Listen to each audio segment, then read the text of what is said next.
gusto ko lang siguro mag-share ng tips, or para sa sarili ko na rin, i-remind ko ang sarili ko kapag nagbumotor ako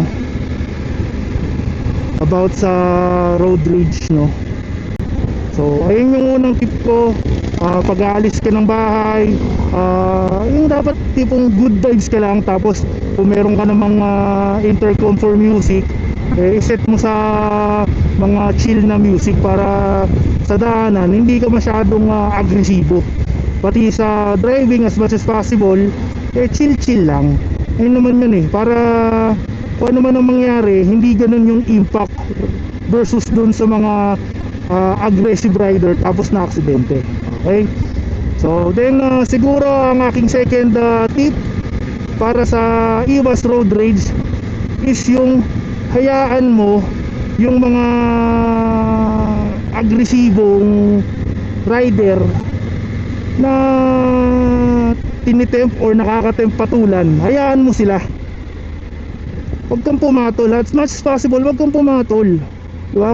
Kung wala naman talagang physical injuries o mga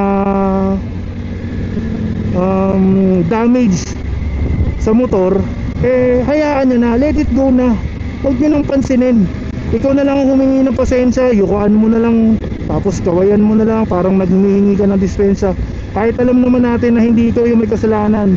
Kasi kailangan talaga natin yung ganun Otherwise, pag nagsalbukan kayo na mainit ng ulo, wala na, blanco na lahat. Ang gusto nyo lang talaga magbasagan ng mukha. Then worst is maka damage ka pa or makapatay, di ba? Ayan yung mga dapat talaga natin iwasan. So yung pinakalas ko siguro, lagi mong isipin yung mangyayari, yung future, yung magiging consequence, lalo na't may pamilya ka, lalo na kung ikaw yung breadwinner, di ba? Tapos may mga anak ka. Lagi mo lang isipin yan. Yung isipin mo lang kung ano mangyari. Pag ito sa sarili mo, kasi galit na galit ka na pag nasa road rage ka gusto mo na talagang basagin yung mukha ng kalaban mo, lalo na kung bobo, di ba? Sabihin mo ikaw talagang may tama, di ba? Sabihin mo ngayon na papaliwanag mo talagang mahirap kausap, di ba? O talagang iba. So ayun na yun panay galit na, panay gusto mo talaga na manakit. Isipin mo kung ano mangyayari naman, di ba? Kaya ayun lang mga guys, yung tip ko para iwas road rage. Tapos uminom kayo ng tubig. Huwag naman kayong di ba? Ang titindi nyo mag-motor sa initan Huwag nyo naman kalimutan uminom ng tubig. Huwag nyo tiisin. Pag medyo alam nyong nanunuyo na yung mga labi nyo at laway nyo, stop muna, tapos inom ng tubig o mag-milk tea muna kayo, di ba? Kasi nakakatulong yung pa-refresh ka ng kaunti, lalo na kung mahaba biyahe. Tigil ka na kahit mga 10 to 15 minutes, tapos kwentuhan lang kayo ng beer mo, something, di ba?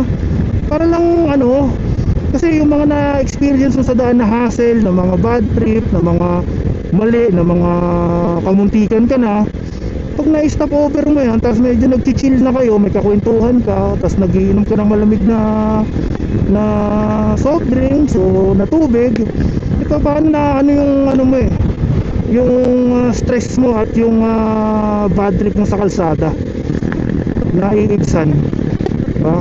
So ayun lang guys, hopefully may kaunti kayong napulot o natutunan doon sa mga pinagsasabi ko. Otherwise wala palang kwenta yun, joke lang. Otherwise wala, kailangan talaga natin ng mahabang pasensya. Ayun ang pinakapunot dulo. Mahirap, madaling sabihin, mahirap gawin, pero lagi lang natin. At huwag na kalimutan magdasal para gabayan tayo ng Poong May Kapal sa ating mga biyahe at sa ating mga binibitawang salita at pag-uugali sa araw-araw. Yun lang guys. Kung mga baguhan kayo or hindi pa kayo nakasubscribe sa channel ko, please do so. Meron akong channel sa Facebook at sa YouTube under the name of Full Tank Motovlog. So hanggang dito na lang ulit. Enjoy the ride, ride safe, and ride smart. Bye for now guys.